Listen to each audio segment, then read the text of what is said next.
Welcome to Colts News. I got the horses in the bag, horse stock is attached, head is matted black, got the boots. If you want to change the world, start off by making your bed. If you make your bed every morning, you will have accomplished the first task of the day. It will give you a small sense of pride, and it will encourage you to do another task, and another, and another. And by the end of the day, that one task completed will have turned into many tasks completed. Making your bed will also reinforce the fact that the little things in life matter.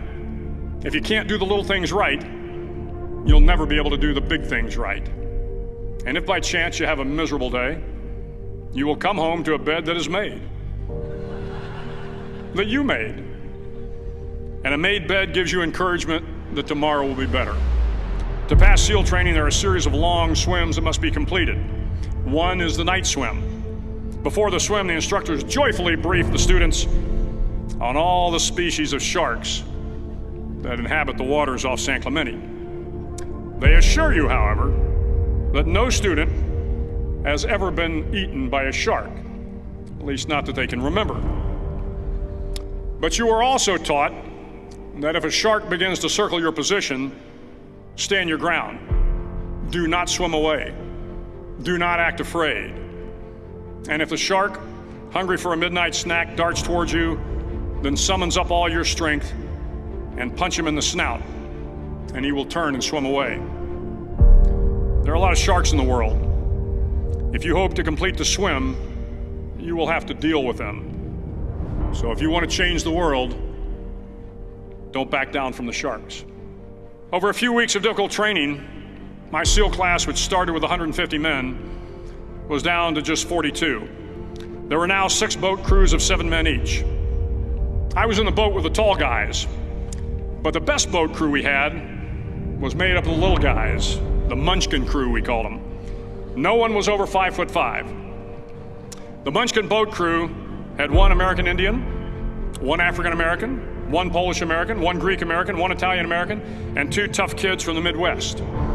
They out-paddled, outran, and outswam all the other boat crews.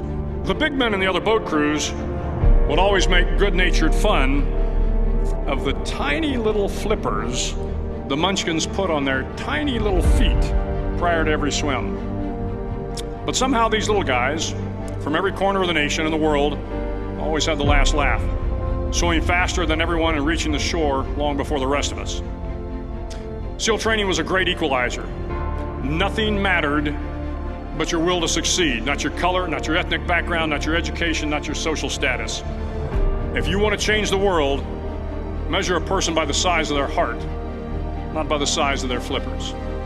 The 9th week of training is referred to as Hell Week. It is 6 days of no sleep, constant physical and mental harassment, and 1 special day at the Mud Flats.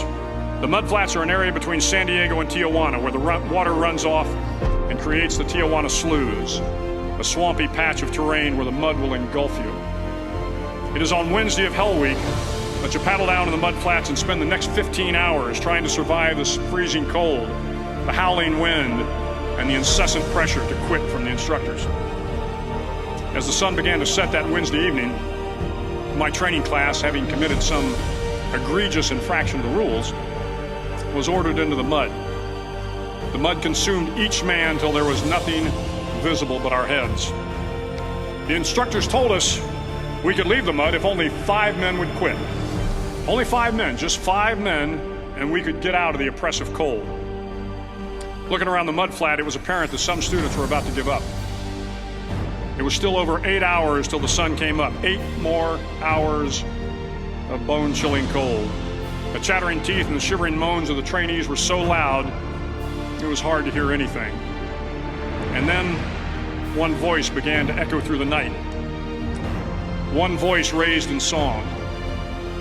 The song was terribly out of tune, but sung with great enthusiasm. One voice became 2, and 2 became 3, and before long, everyone in the class was singing. The instructors threatened us with more time in the mud if we kept up the singing, but the singing persisted, and somehow the mud seemed a little warmer, and the wind a little tamer, and the dawn not so far away. If I have learned anything in my time traveling the world, it is the power of hope.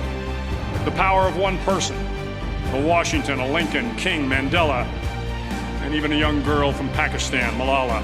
One person can change the world by giving people hope. So if you want to change the world, start each day with a task completed. Find someone to help you through life. Respect everyone. Know that life is not fair and that you will fail often. But if you take some risks, step up when the times are the toughest, face down the bullies, lift up the downtrodden, and never, ever give up. If you do these things, the next generation and the generations that follow will live in a world far better than the one we have today. And what started here will indeed have changed the world for the better.